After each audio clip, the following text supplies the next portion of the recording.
안녕하십니까. 혼란한 정치 시사 이슈를 술술 풀어보는 송국근 혼술 11월 7일 화요일 오후에 인사드립니다. 오늘 아침에 한동훈 법무부 장관의 후임을 물색 중이라는 보도가 나왔죠. 자, 한동훈 장관 총선 출마가 기정사실화 된 것 같습니다.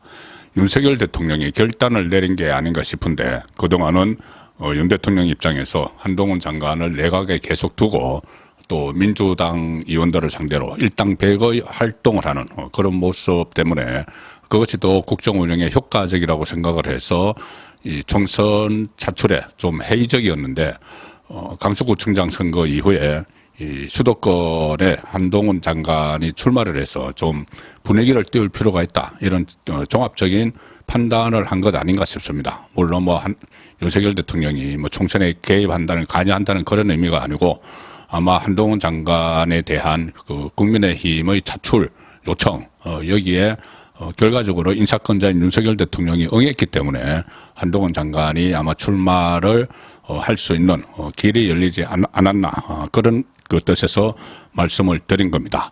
오늘 사실상 출마할 거라는 보도가 나온 첫날인데 지금 그 한동훈 장관 오늘 국회에서, 바로 보도가 나온 날인데 국회에서 민주당 그리고 이재명을 향해서 작심 발언을 쏟아냈습니다. 정치성이 상당히 짙은 이 발언을 했는데 민주당과 이재명을 직격을 했습니다. 자, 앞으로 한동훈 장관은 이런 모습을 자주 보게 될 텐데 이 도어 스태핑을 사실상 하고 있죠. 한동훈 장관이 가는 곳에는 항상 기자들이 있습니다.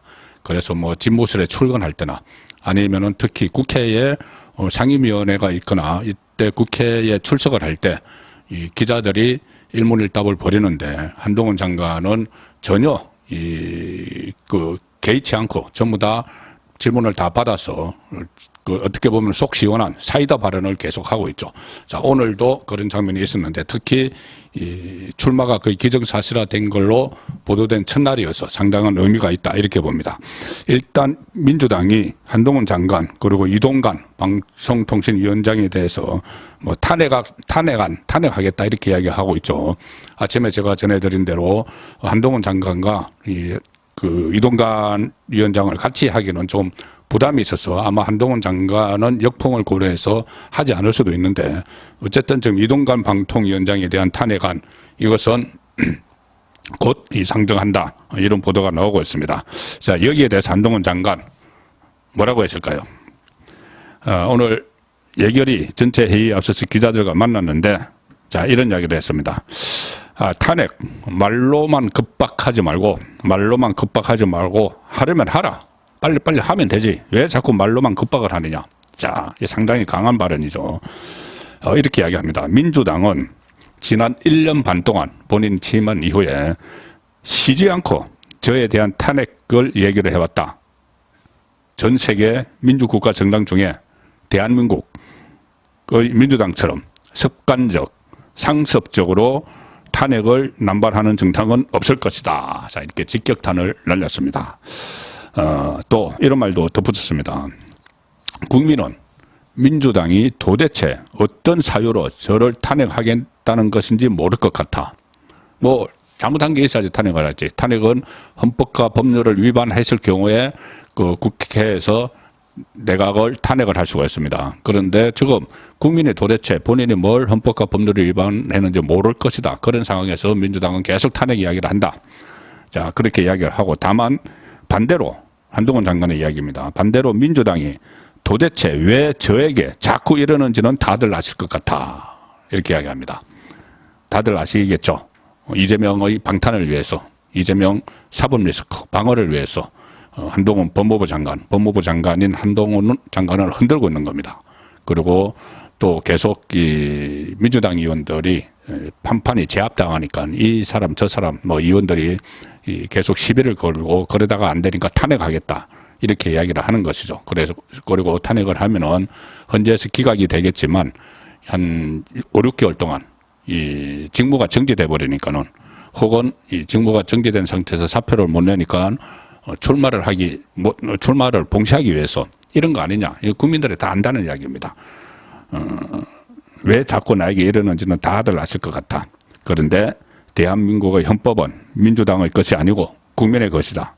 저는 대한민국 헌법과 민주주의 그리고 국민을 믿는다. 상당히 강한 톤의 이야기입니다. 지금까지 해왔던 말들보다 더 나아간, 그래서 마치 이 정치인의 발언처럼 그렇게도 느껴집니다. 한 장관은 또 이렇게 이야기합니다. 탄핵은 헌법의 민주주의를 지키기 위해 보장해둔 대단히 극단적인 제도인데 이렇게 장난하듯이 말할 수 있는 건지 이야기해보고 싶다. 이렇게 직격탄을 날리고, 지금 조국 씨가 뭐 총선에 출마한다고 했죠. 뭐 비법률적 방식으로 처해 명령을 회복하는 길을 찾아야 하지 않겠나. 김어준 방송에 나와서 그렇게 했는데, 법무부 장관을 지낸 바로 한동훈 장관도 법무부 장관인데 바로 법무부 장관을 지낸 조국 씨가 비법률적 방식으로 이렇게 이야기를 하는 것이 참 옳지도 않죠. 법률적으로는 본인이 도저히 빠져나갈 수가 없으니까 비법률적 이야기를 하는 겁니다. 여기에 대해서 총선 출마를 시사한 것에 대해서 한동훈 장관에게 기자가 물었습니다. 자, 뭐라고 답했을까요? 이렇게 이야기합니다. 딱 한 줄. 대한민국은 자유민주주의 국가다. 이 말 속에 많은 게 숨어 있습니다. 깃들여 있습니다. 출마할 때만 하라. 이야기죠. 출마할 때만 하라. 피선거권이 있으니까 아직까지는.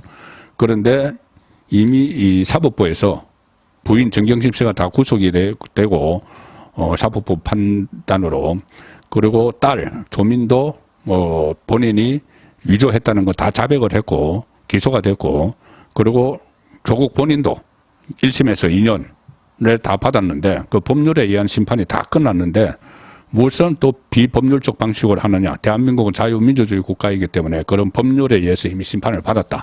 이런 의미로 직격탄을 날린 것이죠. 물론 오늘 기자들이 물어봤습니다. 총선 앞두고 국민의힘에 입당할 계획이 있느냐. 이 질문에는 아직까지는 사표를 내지 않았기 때문에 그건 늘 할 수 있는 질문이지만 역시 제 답은 같아. 현직에 최선을 다하겠다. 이런 원론적인 답변을 했는데, 자, 출마 선언이 임박해지는 것 같습니다. 조금 전에 말씀드린 이 조국 출마에 대해서는 민주당이 지금 냉가슴을 앓고 있죠. 이거 나오면 역풍을 맞을 텐데, 그 전에 조국 사태, 불공정, 반칙, 특권, 이게 또다시 조국의 강에 빠질 텐데, 이런 걱정들을 많이 하고 있는데, 자, 이 조국이 어떤 식으로 출마하려는지 모르겠지만, 신당을 만든다는 이야기도 있고, 어쨌든, 범야권으로 출마를 하겠죠. 그러면은, 이재명은 여기에 대해서 어떻게 생각을 할까? 자, 이재명의 속마음이 드러났습니다. 이재명의 속마음은 출마하지 마. 출마 반대. 이겁니다. 이재명의 핵심 측근 그룹이죠. 7인의 멤버. 그리고 이재명의 당대표의 정무조정실장. 김영진 민주당 의원이 오늘 YTN 라디오에 나와서 조국 출마 반대 입장을 분명히 했습니다. 이렇게 이야기합니다. 저는 정치와 국회의원 출마가 명예회복의 수단은 아닌 것 같아. 조국이 명예회복 운운하니까 비법률적 방식으로 명예회복, 말도 안 되는 소리를 하니까 어떻게 정치와 국회의원 출마가 명예회복 수단이 되느냐. 수단이 될 때도 있는데 지금 일단 이재명은 반대하는 거죠. 김영진의 입을 통해서. 이 김영진은 이렇게 이야기합니다. 정치 출마를 통해서 명예회복을 한다는 부분과 지금의 시기가 과연 적절한가 저는 신중하게 판단할 필요가 있다. 조국 전 장관이 때와 시기, 장소를 잘 선택하고 본인의 진로가 적정한가 이것이 문재인 전 대통령과 민주당과 국민을 위해서 적정한 선택의 길인가 판단하는 게 필요하다. 반대를 하는 거죠. 정청래도 이재명의 최측근은 정청래도 얼마 전에 비슷한 말을 했습니다. 아니 조국은 입당한 적이 없는 것 같은데 그러면 민주당에서 인재 영입을 해서 입당을 시켜서 출마를 시켜야 되는 건데 좀의 어려움이 있겠다 이렇게 이야기를 했죠. 좀 거시기하다 그런 말을 했었죠. 지금 이재명 쪽에서는 조국에 대해서 두 가지 이유로 반대를 합니다. 하나는 조금 전에 말씀드린 대로 역풍, 조국의 늪에 다시 빠지는 그래서 범야권 전체가 악영향을 받는 그런 것 하나. 또 하나는 조국이 민정수석 때 이재명에 대해서 그때 문재인과 이재명 사이가 안 좋았죠. 조국이 강도 높은 수사를 그러니까 조국 민정수석 시절에 강도 높은 이 검찰 수사를 받았던 점. 자, 이재명이 처음에 이 여러 가지 수사들은 전부 다 문재인 때부터 시작됐죠. 그런데 그때 조국이 민정수석 시절에부터 수사를 많이 받았습니다. 이재명이 문재인 정권에서. 그래서 조국에 대한 부정적인 기류가 강한 것, 이것도 같이 작용을 했겠죠. 그래서 결국 조국은 이재명의 손에 의해 출마가 좌절이 되든지 아니면은 독자, 이재명과 별도로 독자 출마를 해서 여당에 절대적으로 유리한 환경을 조성할 가능성이 높아졌습니다. 선거권의 혼술이었습니다.